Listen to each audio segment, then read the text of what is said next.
Terima kasih Bapak Kepsek. Gimana kabarnya Pak Kepsek? Alhamdulillah baik, silakan duduk, silakan duduk. Oke, terima kasih banyak Pak Kepsek. Kondisi sekolah bagaimana sekarang? Alhamdulillah baik Pak Ari. Pak Ari, sekolah sudah dalam keadaan baik, bagus dan tenang untuk melakukan proses pembelajaran selama ini. Luar biasa sekali. Saya sangat yakin dan percaya kalau Bapak Siwel ini sangat mampu sekali untuk mengendalikan sekolah kita ini. Baik, begini sebenarnya Pak Kepsek.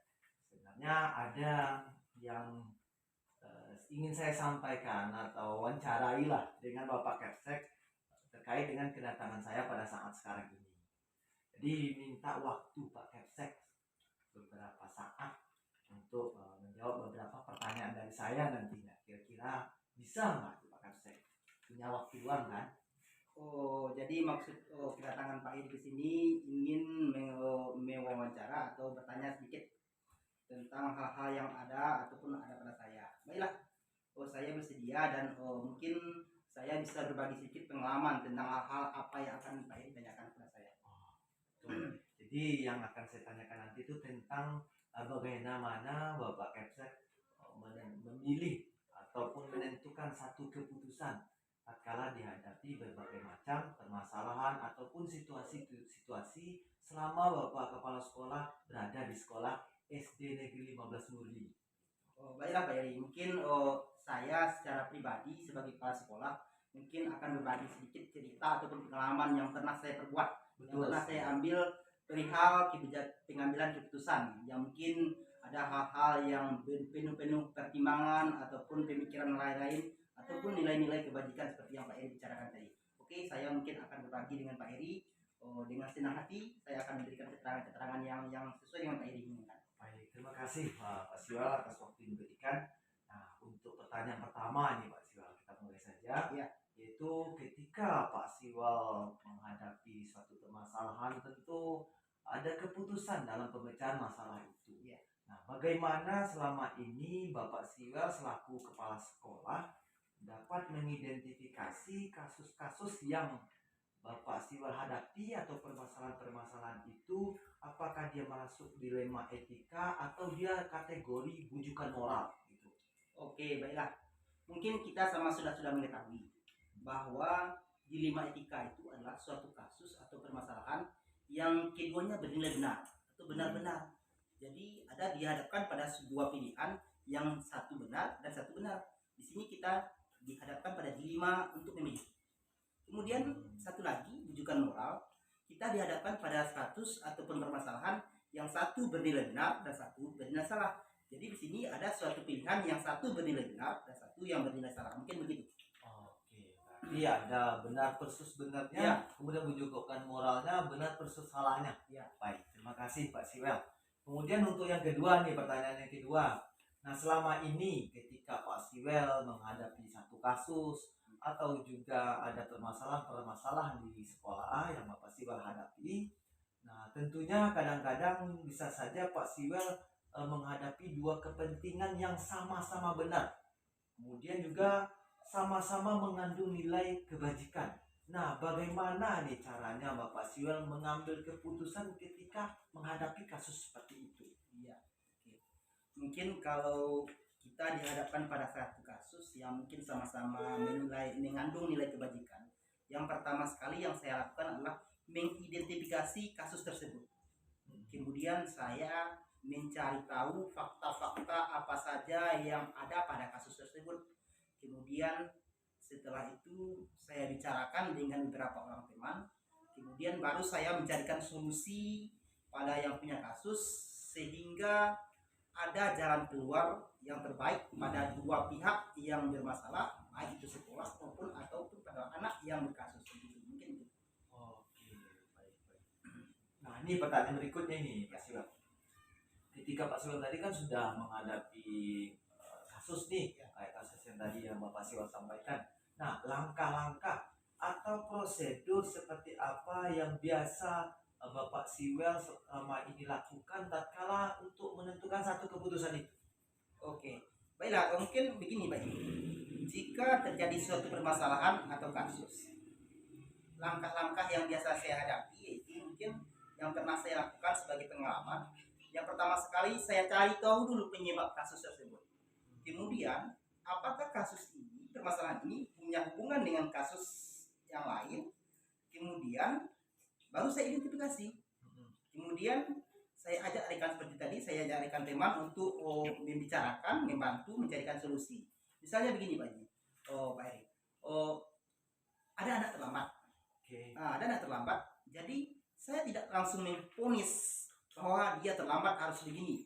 Tapi saya cari tahu dulu mengapa dia terlambat. Mungkin di jalan dia bertemu dengan nenek-nenek yang mau menyeberang, dia seberangkan dulu sehingga dia terlambat. Atau dia membantu orang yang kecelakaan, dikemaskan dulu sehingga dia terlambat.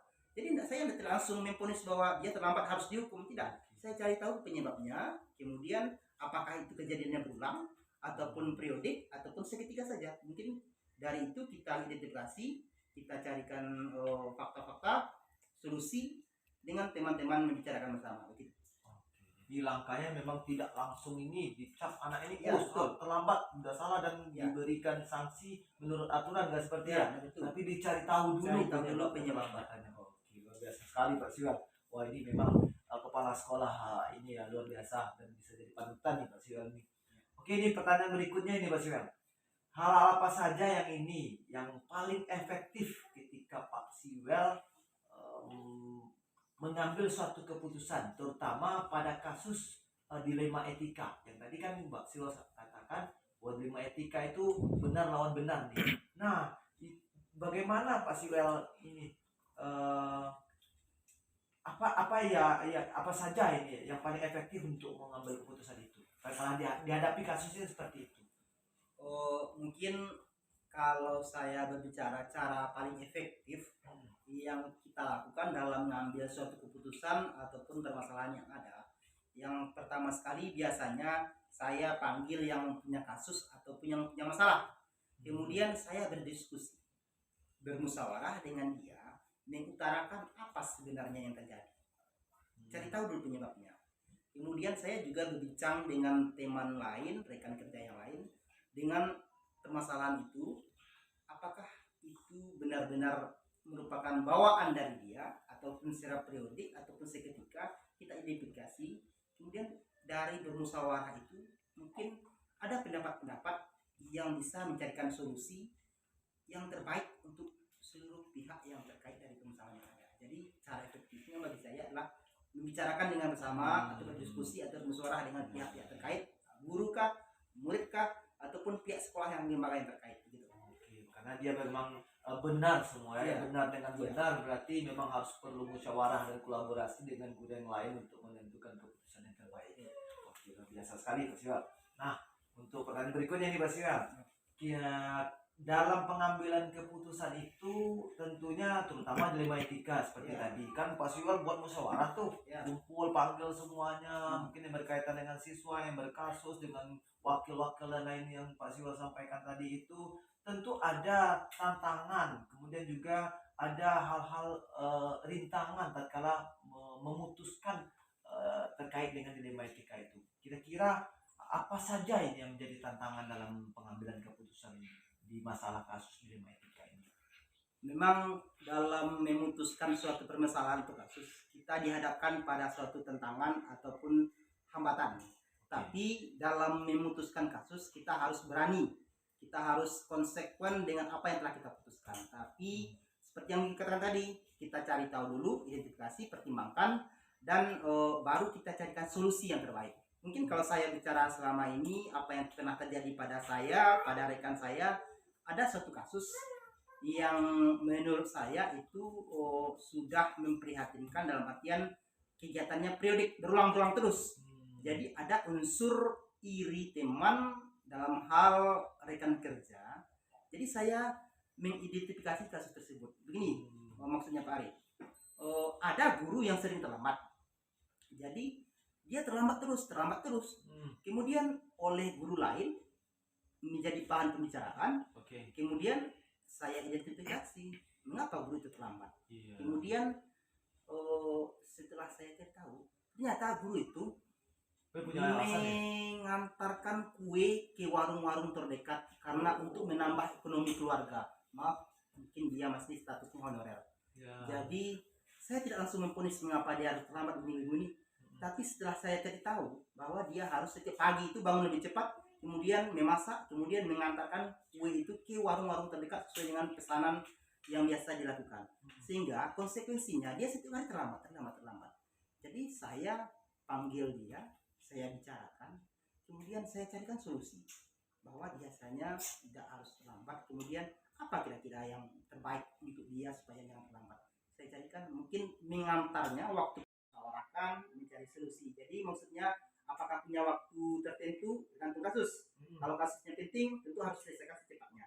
Tapi kasusnya yang sifatnya tidak penting atau ada hal-hal yang lebih menenggang, jadi saya punya waktu periodik untuk menyelesaikan secara bertahap. Dan mungkin waktu musyawarah atau waktu-waktu tertentu yang bisa diselesaikan secara bersama. Mungkin begitu.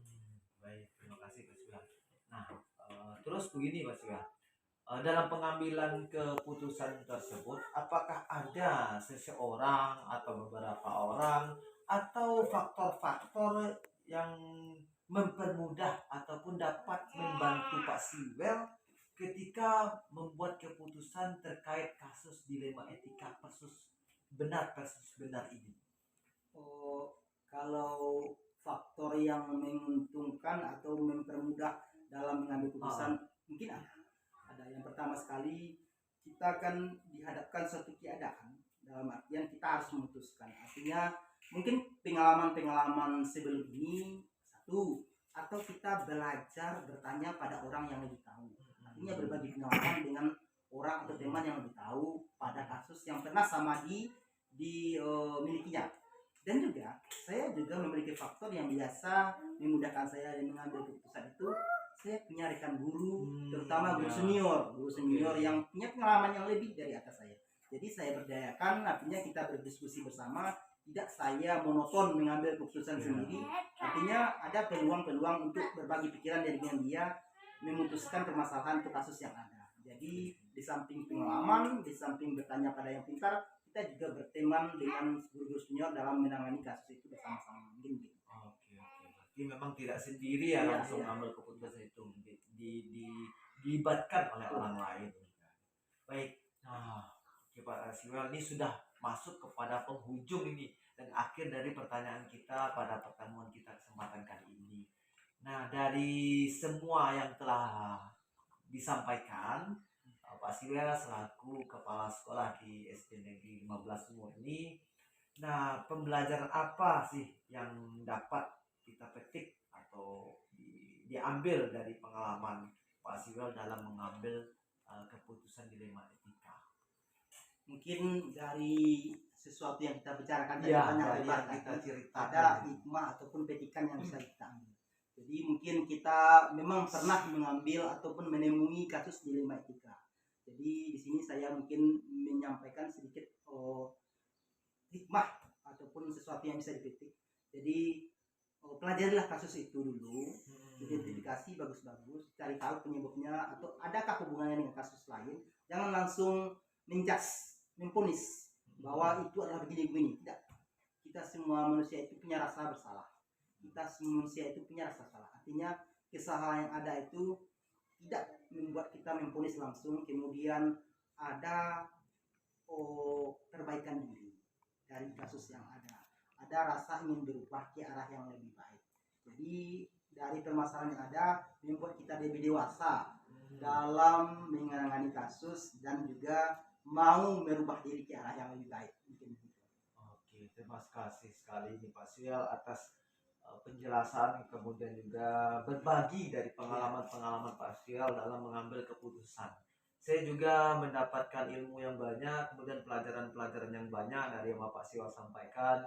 Sebagian dari sikap ataupun keputusan Pak Siwel itu senada dengan hati saya ketika saya misalnya dihadapi hal yang sama. Saya rasa saya juga memiliki pendapat atau cara yang bisa saya lakukan seperti yang Bapak Siwel lakukan. Kemudian juga terkait dengan tantangan-tantangan, ya pasti setiap permasalahan itu tatkala kita memutuskan sesuatu ada tantangan, halangan dan rintangannya. Saya juga belajar dari sana bagaimana Pak Siwel memberikan solusi ketika dihadapi beberapa rintangan-rintangan dalam pengambilan keputusan itu. Dan saya juga bisa merefleksikan diri saya bahwa ternyata keputusan itu tidak bisa dipikirkan sendiri saja. Ya, Kita butuh orang lain, kita butuh berbagi, dan ada kalanya bahwa keputusan yang Pak Siwa sampaikan tadi itu melihat kondisi dan situasi dulu. Bisa di waktu itu kita putuskan, bisa kita menunggu waktu atau ada jadwal tertentu karena mungkin terkait masalah yang sedikit rumit dan butuh orang lain. Wih, luar biasa sekali. Terima kasih Pak Siwel. Apa yang telah kita bicarakan, yang telah saya sampaikan bermanfaat dan membantu untuk apa yang Pak Edi tanyakan pada hari ini. Oke, baik Pak Siwel, mungkin karena waktu juga yang memisahkan kita untuk sementara. Ibu.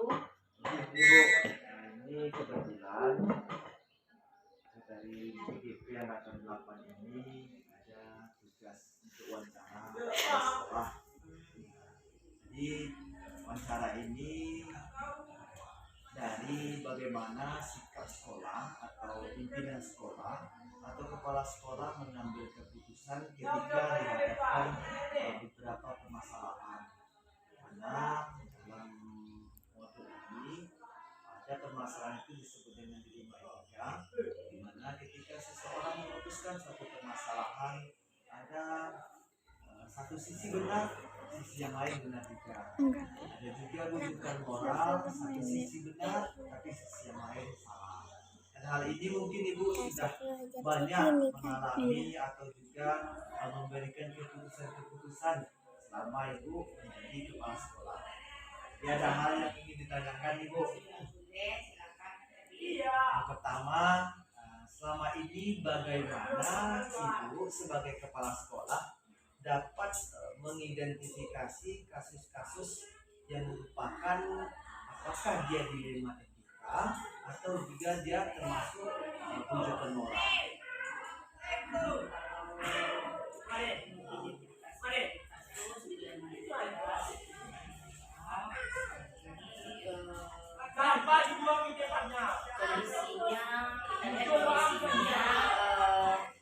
Kasus yang muncul itu di warga sekolah, di siswa atau di guru. Jadi kita ambil berarti dilihat dulu kasus ini, apa kasusnya terjadi pada siswa atau guru atau di sekolah. Nanti dari kasus itu nanti baru Ibu lihat nanti benarkah dia sama benar atau benar dan salah. Itu caranya ya. Terima kasih Bu. Ini untuk pertanyaan kedua nih Bu. Selama ini bagaimana pula cara Ibu menjalankan pengambilan keputusan di sekolah Ibu, terutama untuk kasus-kasus di mana ada dua kepentingan yang sama-sama benar, sama-sama ada nilai kebaikannya. Ada satu sisi keputusannya ini baik untuk anak, dalam sisi lain ini baik juga untuk sekolah. Sementara anak ini harus dilakukan seperti ini, bisa dikatakan ini bukan hukuman sih, dia ada yang harus diterima oleh anak. Kira-kira gimana itu Bu cara ngambil keputusannya kalau dihadapkan dua hal yang benar? ya cara mengambil keputusannya bebas, nggak bisa itu sendiri. Ada beberapa anggota terkait dan sesuai dengan tupoksi. Kita lihat masalahnya di tupoksi mana. Kita kaitkan. Jadi kita kaitkanlah warga sekolahnya. Jadi keputusan itu kita putuskan secara bersama, secara pribadi. Berarti kalau seandainya ada kejadian seperti itu, untuk menentukannya Ibu mengundang yang lainnya untuk menyelesaikan permasalahan. Untuk yang ketiga nih Bu, langkah-langkah atau seperti prosedur apa saja yang Ibu lakukan selama ini ketika Ibu mau memutuskan sesuatu permasalahan? Kalau misalnya terjadi suatu kasus, baik itu di siswa maupun di guru atau di DU, itu kita akan buat dulu surat undangan. Ya, kita undanglah unsur terkait yang berkaitan dengan kasus tersebut. Kemudian nanti kita rapatkan, kita ambillah keputusan yang Berarti langkah ibu tadi itu sebenarnya ketika ibu mengambil untuk memutuskan sesuatu tidak sendiri ya bu ya, tidak sendiri. manggil orang-orang yang terkait, terus buat undangannya dulu, baru nanti dimusyawarahkan ya. Baik. Kemudian hal-hal apa saja yang selama ini dianggap efektif dalam pengambilan keputusan ketika kasusnya adalah dilema etika? Kalau halal efektifnya ya kita musyawarahkan. Musyawarah. Ya, kita musyawarahkan dengan unsur terkait sesuai tupoksi. Ya, kemudian kita ambillah keputusan terbaik. Baik, berarti yang paling efektif itu di sekolah ibu di sini dengan cara musyawarah, kemudian nanti baru diputuskan dari hasil musyawarah itu mana yang terbaik bu ya. Itu berikutnya ini bu, hal apa saja ini pasti ketika ibu contoh kayak tadi musyawarah kan, musyawarah pasti ada tantangan dan halangan serta rintangan tatkala ingin memutuskan sesuatu dalam musyawarah. Kira-kira halangan atau tantangan seperti apa itu bu ketika ibu memutuskan dalam kasus dilema etika? Ada kalanya sewaktu kita musyawarah itu ada unsur yang bertentangan, tidak sependapat, ya. Tapi pada akhirnya setelah kita jelaskan, kita rinci, akhirnya yang bersangkutan menerima, barulah nanti hasilnya dapat yang diputuskan yang terbaik. Berarti memang ada tantangan ya bu ya. Istilahnya namanya saja manusia tentu pola pikirnya berbeda ya bu ya. Berbeda satu dengan yang lainnya, tidak sama. Misalnya pendapat si A, si B, ada yang bertentangan. Jadi bagaimana kita menyatukan, dijelaskan secara rinci, kemudian mereka paham. Jadi ketika ibu sudah berikan penjelasan, kemudian pemaparan yang rinci dan jelas, akhirnya mereka sama mengerti semuanya. Ya. Untuk berikutnya nih bu, apakah ibu memiliki sebuah tata kelola atau jadwal tertentu dalam menyelesaikan kasus dilema etika? Kemudian apakah ibu langsung menyelesaikannya di tempat atau membuat jadwal-jadwal tertentu untuk menyelesaikan keputusan itu? Ini Pak Dedi, tergantung kasus. Kalau kasusnya perlu penanganan pada saat itu, ya kita selesaikan di waktu dan tempat pada saat tersebut. Tapi kalau kasusnya butuh kita mengundang guru BK, butuh mengundang staf, ya, butuh mengundang hal anggota lainnya terkait, kita lakukan, buatkan jadwalnya. Berarti tergantung kondisi kasus. Jadi nanti melihat situasi dan kondisi kasusnya bu. Kalau seandainya kasusnya memang Butuh penanganan langsung, ya langsung berarti di tempat ya bu ya. Kita Kalau saya mungkin agak sedikit rumit, butuh koordinasi dengan yang lain, dimusyawarahkan dulu ya bu ya. Mungkin nanti pertimbangan-pertimbangan karena bisa saja mungkin dalam pengambilan keputusan itu secara hukumnya mungkin tidak pas ya bu, jadi butuh musyawarah.